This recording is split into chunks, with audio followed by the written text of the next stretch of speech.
الحمد لله نحمده ونستعينه ونستغفره ونؤمن به ونتوكل عليه ونعوذ بالله من شرور أنفسنا ومن سيئات أعمالنا من يهده الله فلا مضل له ومن يضلله فلا هادي له ونشهد أن لا إله إلا الله وحده لا شريك له ونشهد أن سيدنا ومولانا محمدا عبده ورسوله المبعوث إلى كافة الناس بشيرا ونذيرا وداعيا إلى الله بإذنه وسراجا منيرا وصلى الله تعالى عليه وعلى آله وصحبه أجمعين أما بعد فأعوذ بالله من الشيطان الرجيم بسم الله الرحمن الرحيم يا أيها الذين آمنوا إذا لقيتم الذين كفروا زحفا فلا تولوهم الأدبار ومن يولهم يومئذ دبره إلا متحرفا لقتال أو متحيزا إلى فئة فقد باء بغضب من الله ومأواه جهنم وبئس المصير۔ صدق اللہ العظیم۔ محترم بزرگ اور بھائیوں، سورہ انفال کی آیت نمبر 15 اور آیت نمبر 16 یہ دو آیتیں آپ کے سامنے تلاوت کی ہیں۔ غزوہ بدر کے پس منظر میں سورہ انفال نازل ہوئی ہے۔ اس میں غزوہ بدر کے واقعات پر تبصرہ بھی ہے اور مال غنیمت کے احکام بھی بیان ہوئے ہیں۔ یہ دو آیتیں جو میں نے آپ کے سامنے تلاوت کی ہیں، ان میں اللہ تبارک و تعالیٰ نے ارشاد فرمایا ہے کہ جب جنگ کے اندر مقابلہ پیش آ جائے اور دونوں لشکر آمنے سامنے ہوں، اس وقت کسی بھی حالت میں پیٹھ پھیر کر بھاگنا نہیں چاہیے۔ یہ انتہائی بزدلی کی بات ہے کہ دشمن کے مقابلے پر آدمی لڑنے کے بجائے جان بچا کر بھاگ جائے۔ حضور نبی کریم صلی اللہ علیہ وسلم نے اسی آیت کے ذیل میں یہ بات ارشاد فرمائی ہے کہ 3 گناہ ایسے ہیں کہ ان کے ساتھ کوئی بھی نیکی کام نہیں کرتی، چاہے کتنی بڑی بڑی نیکی آپ کر لیں، اگر یہ 3 گناہ کیے ہوئے ہیں تو ساری نیکیاں برباد چلی جائیں گی۔ پہلا گناہ ہے شرک کا، کہ جو کسی حالت میں معاف نہیں ہوتا۔ دوسرا گناہ ہے ماں باپ کی نافرمانی کا، کہ وہ بھی اللہ تبارک و تعالیٰ کی نافرمانی کے برابر ہے ماں باپ کی نافرمانی کرنا، الا یہ کہ وہ کوئی ایسا حکم دیں جو اللہ کے حکم سے ٹکراتا ہو۔ اور تیسری بات آپ نے فرمائی کہ جنگ کے میدان میں پیٹھ پھیر کر بھاگ جانا۔ یہ 3 گناہ ایسے ہیں کہ اگر اس کے بعد کوئی بھی نیکی کرے گا سب برباد چلی جائے گی۔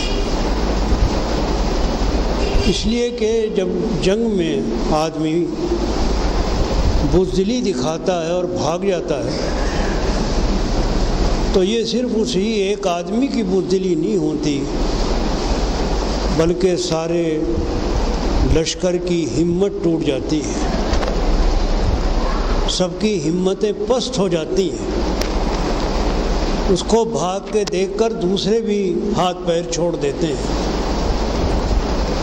اس وقت جب مقابلہ ہو رہا ہو تو دو ہی باتیں ہیں، یا تو فتح یا شہادت، یا تو شہادت نصیب ہو جائے جس سے بڑھ کر کوئی سعادت نہیں ہے، یا پھر آدمی کو فتح نصیب ہو جائے۔ دوسری آیت میں ایک بات یہ بھی بتا دی کہ کبھی کبھی جنگی چال کے طور پر فوجوں کو پیچھے ہٹانا پڑتا ہے۔ اگر ایسا کوئی معاملہ ہو کہ سپہ سالار یہ سمجھتا ہو کہ دشمن کو دھوکہ دینے کے لیے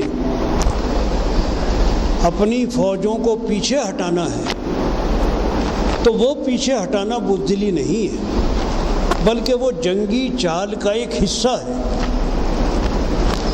تو لڑائی کے اندر مختلف مرحلے آتے ہیں، کبھی فوجوں کو کہا جاتا ہے آگے بڑھو، کبھی ضرورت ہوتی ہے کہا جاتا ہے پیچھے ہٹو۔ تو پیچھے ہٹنا بھی کسی جنگی چال کا حصہ ہوتا ہے، وہ بزدلی نہیں کہلاتا۔ بزدلی وہ کہلاتا ہے کہ آدمی جنگ سے پریشان ہو کر اور جان بچانے کے لیے پیچھے ہٹ جائے، بزدلی دکھا دے، وہ ہے جو پیٹھ پھیر کر بھاگنا کہلاتا ہے۔ تو یہ دونوں باتیں ان آیتوں میں اللہ تعالیٰ نے فرما دی ہیں۔ ارشاد ہوا ہے یا ایھا الذین آمنوا، اے ایمان لانے والو، اذا لقیتم الذین کفروا زحفا، جب تمہاری مخالفین کے ساتھ مڈ بھیڑ ہو جائے میدان جنگ میں، میدان جنگ میں دونوں فوجیں ٹکرا رہی ہیں،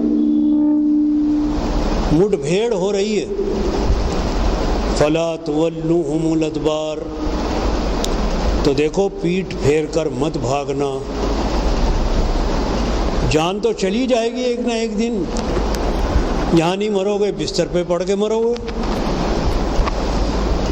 جب رئیس المنافقین عبداللہ بن ابی نے اور دوسرے منافقین نے غزوہ احد میں مسلمانوں کو تھوڑا سا نقصان پہنچا اور اپنی وہ جو ساتھی تھے ان کو لے کر پیچھے چلا گیا،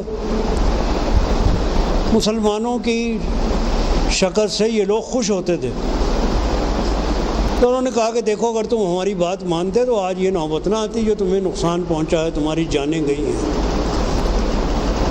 اس پر اللہ تبارک و تعالیٰ نے غزوہ احد کے بعد جو آیات نازل کی ان میں فرمایا کہ تم اگر میدان جنگ میں نہ مرتے تو کیا موت تمہارا پیچھا چھوڑ دیتی؟ بستر پہ پڑ کے مر جاتے؟ بھائی مرنا تو ایک دن ہے ہی، میدان جنگ میں مرو چاہے گھر میں بستر پر پڑ کے مرو، موت تو بہرحال آ دبوچے گی۔ اس لیے موت سے ڈرنا بیکار کی بات ہے۔ تو موت سے ڈر کر پیٹھ پھیر کر مت بھاگو، موت تو تمہارے پیچھے لگی ہوئی ہے، یہاں نہیں آئے گی تمہارے گھر پہ آ لے گی۔ اس کے بعد دوسری آیت میں فرمایا وَمَن يُوَلِّهِمْ يَوْمَئِذٍ دُبُرَهُ، اور جس نے اس دن پیٹھ پھیری جنگ کے میدان میں، إِلَّا مُتَحَرِّفًا لِقِتَالٍ، مگر یہ کہ کوئی گھات لگاتا ہوا ہو جنگ کی، کوئی جنگی چال چل رہا ہو، کوئی گھات لگا رہا ہو اور اس کے لیے امیر لشکر نے کہا ہو کہ بھئی ایک ٹکڑی پیچھے کو ہٹے، تو وہ جو پیچھے ہٹنا ہے وہ جنگی چال کا ایک حصہ ہے، وہ بزدلی نہیں کہلائے گی۔ کوئی کہنے کے لیے آپ یہ تو پیچھے ہٹ رہے دیکھو، وہ بزدلی کے لیے نہیں ہٹ رہے بلکہ جنگی ایک چال کے طور پہ ہٹ رہے ہیں۔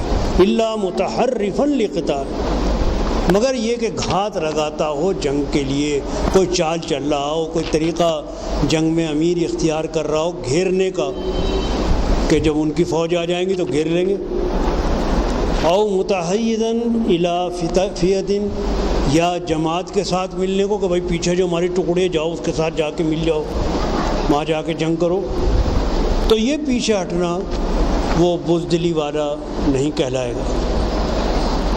لیکن اگر اس کے خلاف کوئی کہے گا فقط بغضب من اللہ، تو سمجھ لو کہ اللہ تعالیٰ کا غضب اس کے اوپر نازل ہوگا۔ یہ گناہ معاف نہیں ہونے کا کہ کل کو تم توبہ کر لو، معافی مانگ لو، یہ معاف نہیں ہوگا۔ یہ ناقابل معافی جرم ہے، اس لیے کہ تم نے دوسرے اپنے ساتھیوں کی ہمتیں بھی پست کی ہیں۔ تمہاری بزدلی تمہاری اکیلے کی بزدلی نہیں ہے، بلکہ یہ پورے جماعت کی بزدلی ہے۔ وَمَأْوَاهُ جہنم، اور ان کا ٹھکانہ جہنم ہے۔ صاف اعلان کر دیا کہ دوزخ میں ڈالا جائے گا۔ وَبِئْسَ الْمَصِيرُ، اور یہ بہت برا ٹھکانہ ہے۔ اس سے ایک بات اور بھی ہمارے سامنے آتی ہے کہ یہاں تو بیان جنگ کا ہو رہا ہے، لیکن جنگ بعض اوقات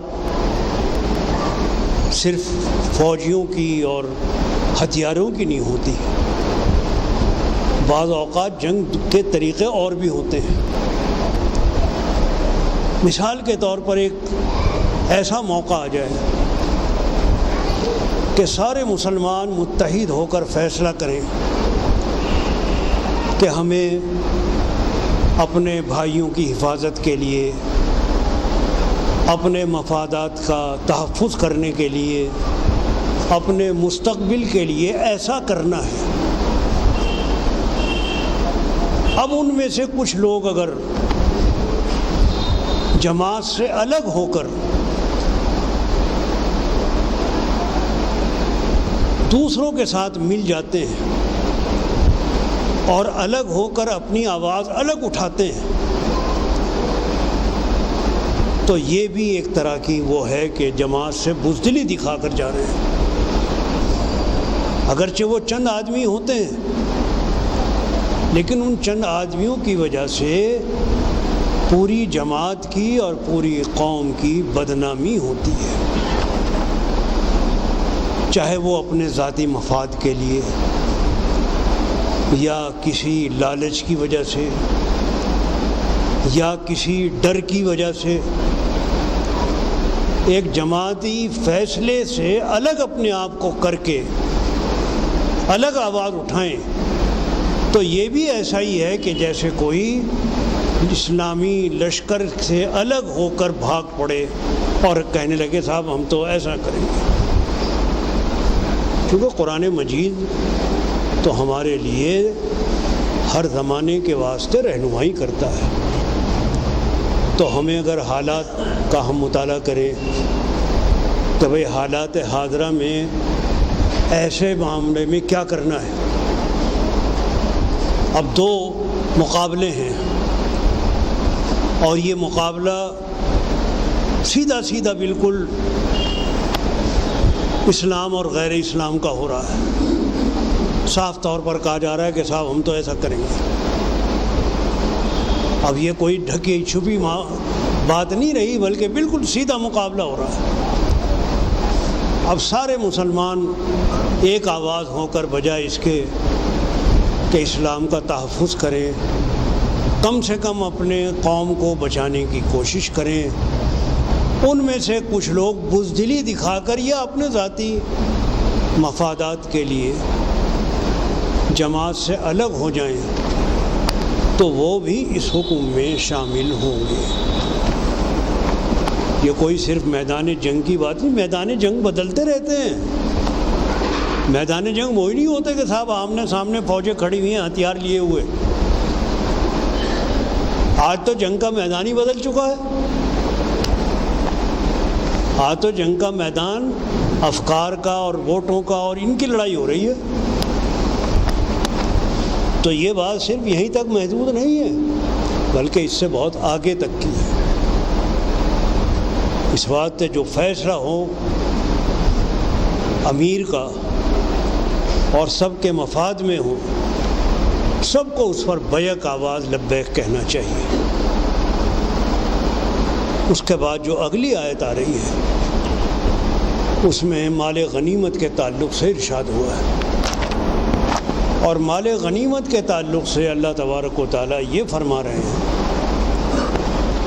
کہ جو مال غنیمت تمہیں جنگ میں ملا ہے وہ کوئی تمہاری بہادری اور تمہاری قربانی والی بات نہیں ہے۔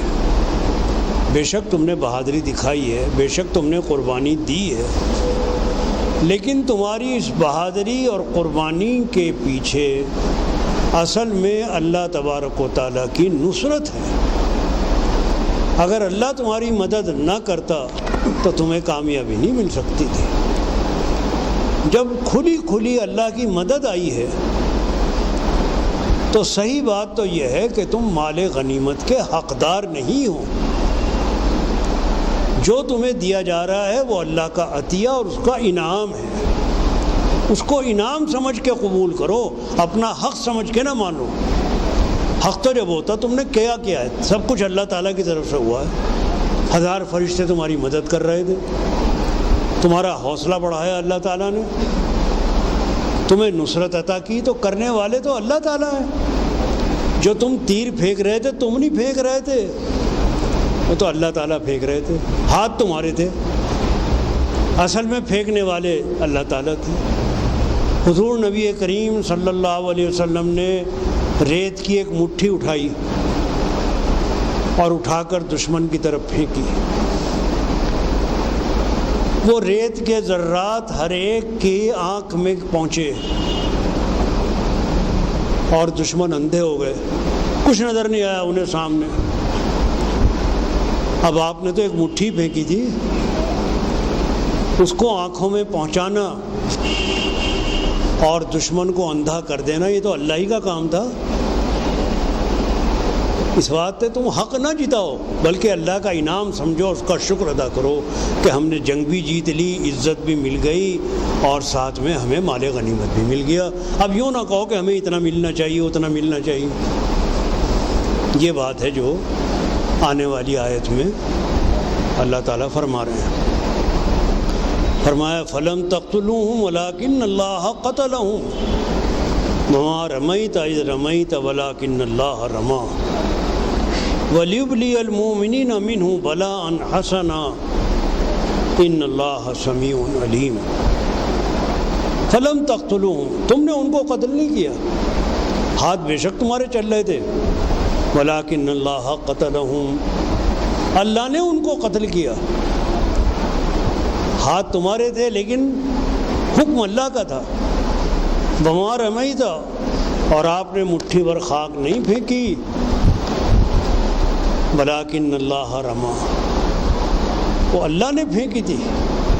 ہاتھ آپ کے بے شک تھے لیکن اس کو پہنچانے والے دشمن کی آنکھ تک اللہ تبارک و تعالیٰ تھے۔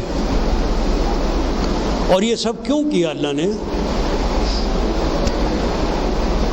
اس لیے کیا کہ وہ مومنین کو آزمانا چاہتا تھا۔ مقصد تھا امتحان تمہارے ایمان کا، کہ تم اس کمزوری کے باوجود اپنے ایمان پر قائم رہتے ہو کہ نہیں رہتے۔ ایسے حالات آ جاتے ہیں اور اکثر ایسے ہی حالات آئے ہیں کہ اہل ایمان کمزوری کی حالت میں رہے، لیکن اس کمزوری کے باوجود وہ اپنے ایمان پر قائم رہے، ثابت قدم رہے، اور پھر اللہ کی نصرت آئی، اللہ نے کامیابی عطا کی۔ تو جب بھی کوئی ایسی کشمکش ہو کہ جس میں ہماری جان پر بن آئے، اللہ کی طرف سے امتحان اور آزمائش ہو، اس میں ہمارا پلڑا کدھر کو بھاری ہونا چاہیے۔ یہ بہت ہی غور و فکر کا، سوچنے سمجھنے کا اور بہت دیکھ بھال کر کے فیصلہ کرنے کا مقام ہوتا ہے۔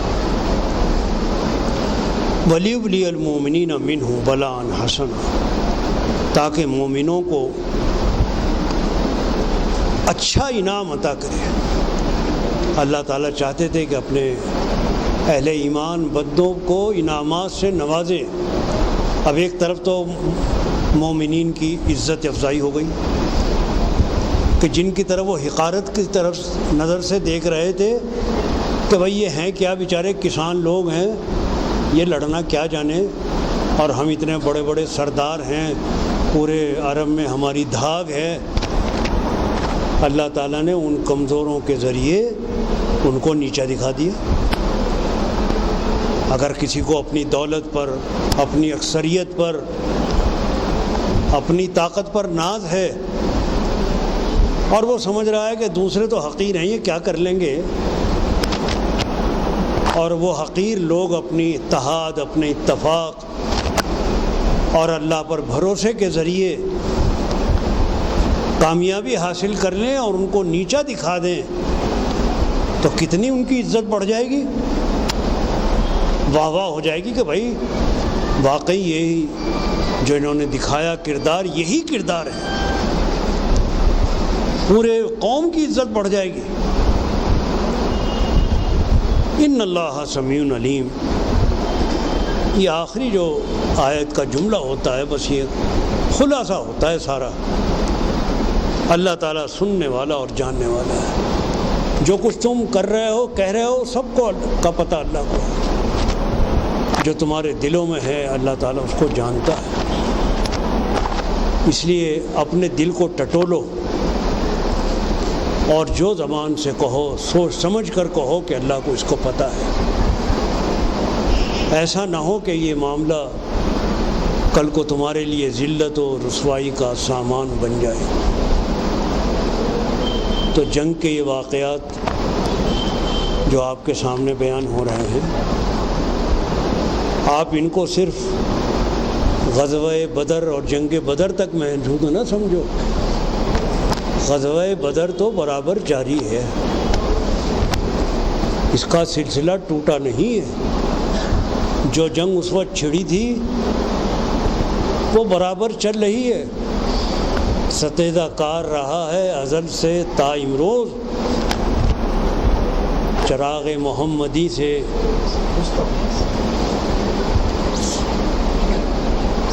بو لہبی سے پہلے کیا ہے، شرار بو لہبی، شرار بو لہبی چراغ مصطفی سے ستیدہ کار ہمیشہ سے رہا ہے، ستیدہ کار رہا ہے ازل سے تا امروز، چراغ مصطفی سے شرار بو لہبی۔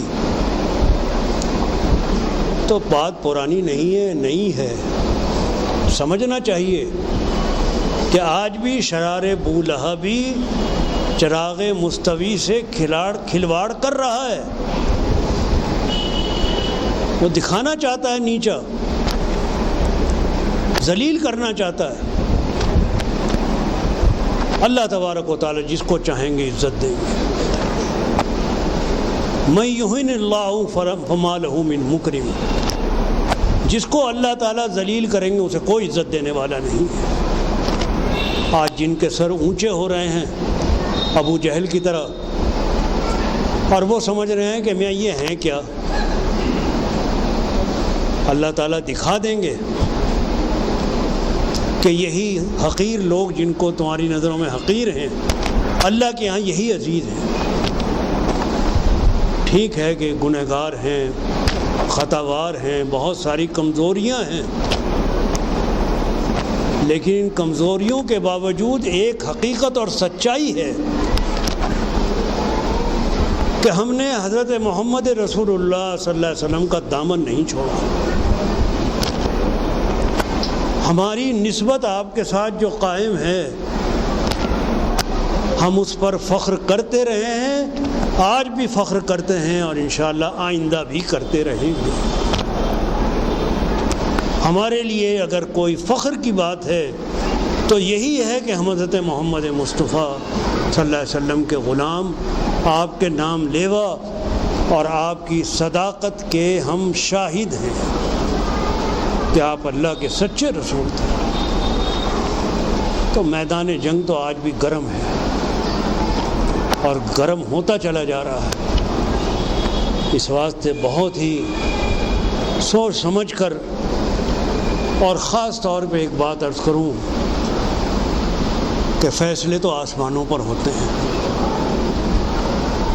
ہماری دعائیں، ہماری التجا اللہ کے سامنے ہونی چاہیے، اس لیے کہ دلوں کو بدلنے والا تو وہی ہے. وہ دلوں میں ایک بات ڈال دیتا ہے، پھر کوئی نکال نہیں سکتا. وہ مقلب القلوب ہے. بندے کے دل کے درمیان وہ حائل ہو جاتا ہے، اور جب وہ دل میں کوئی بات ڈال دیتا ہے تو پھر کوئی اس کو نکال نہیں سکتا.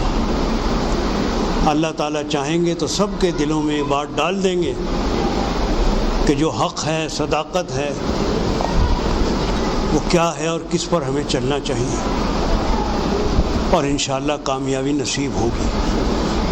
اللہ تعالیٰ اس مبارک دن میں، اس مبارک گھڑی میں جب ممبر پر خطیب آنے والا ہوتا ہے تو دعا کی قبولیت کا ایک موقع ہوتا ہے، اور خاص طور پر چونکہ یہ جمعہ کے بعد دوسرا جمعہ بعد میں آئے گا، اس لیے خاص طور پر دعا کرنی چاہیے. اللہ تبارک و تعالیٰ جو بھی فیصلہ فرمائیں ہمارے حق میں بہتر فیصلہ فرمائیں، اور اس سے بہتر کسی کا فیصلہ نہیں ہے. وآخر دعوانا الحمد للہ رب العالمین.